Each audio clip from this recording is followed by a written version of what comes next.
Hey everyone, and welcome to this explainer. Today we're going to completely redefine how you view the biology of rest. Most of us just kind of think of sleep as a passive state, right?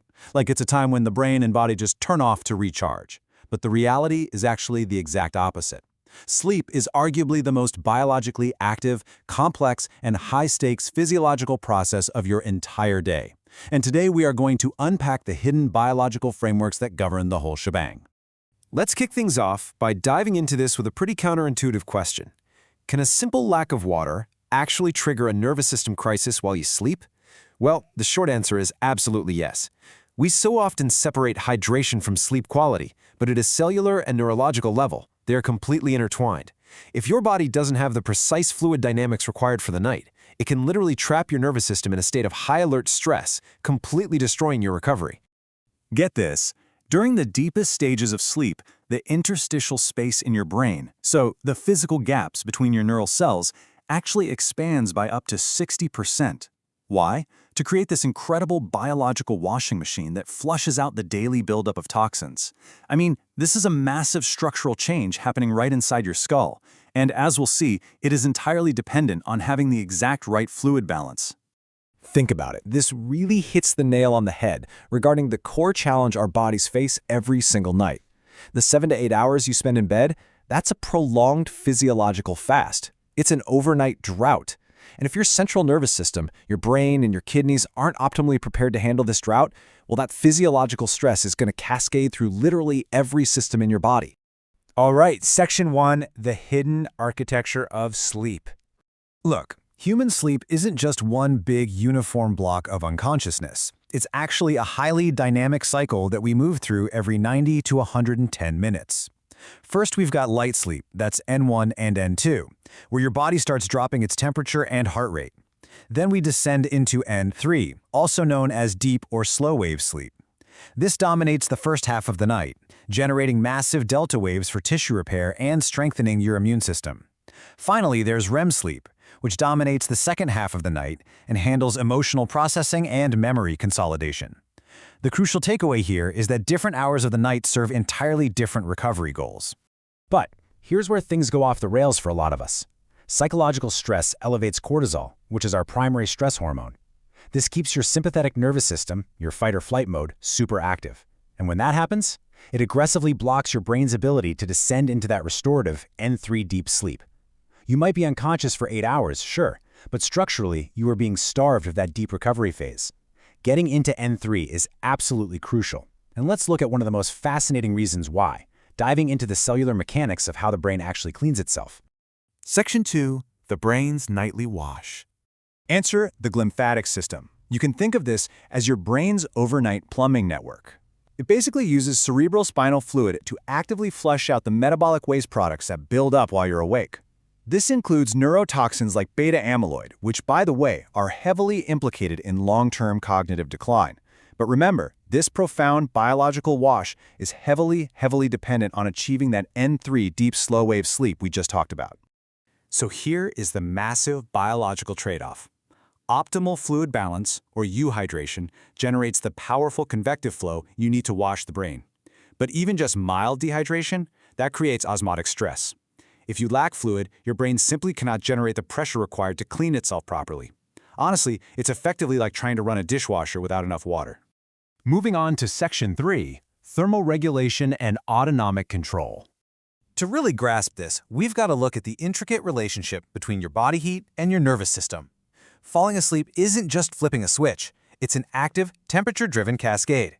About 2 hours before bed, your body initiates distal vasodilation. That's a fancy way of saying the blood vessels in your hands and feet expand to dump heat. This forces your core body temperature to drop by 1 to 2 degrees Celsius. And that specific temperature drop, it's a mandatory biological signal that triggers parasympathetic dominance, which is what actually allows you to fall asleep. It usually peaks, about 41 to 63 minutes before you drift off. This temperature drop is literally the tipping point for your nervous system. A cooler core equals parasympathetic dominance, which gives you a lower heart rate, high heart rate variability, and that deep restorative sleep. But if you disrupt this thermoregulation, your body gets trapped in sympathetic tone. Your nocturnal heart rate stays elevated, your core runs hot, and you end up suffering from constant microarousals all night long. And what is one of the absolute fastest ways to ruin this temperature drop? Yep, dehydration.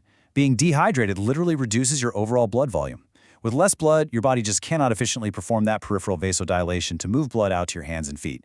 You can't dump the heat, your core temperature stays high, and that vital shift to parasympathetic sleep is completely blocked. It's a chain reaction. Section 4. The hydration-airway connection. Fluid dynamics don't just affect your brain, they physically alter how you breathe at night too. Going to bed dehydrated has some serious compounding physical consequences. It leads to thicker, stickier mucus. The linings in your nose and throat actually lose their elasticity.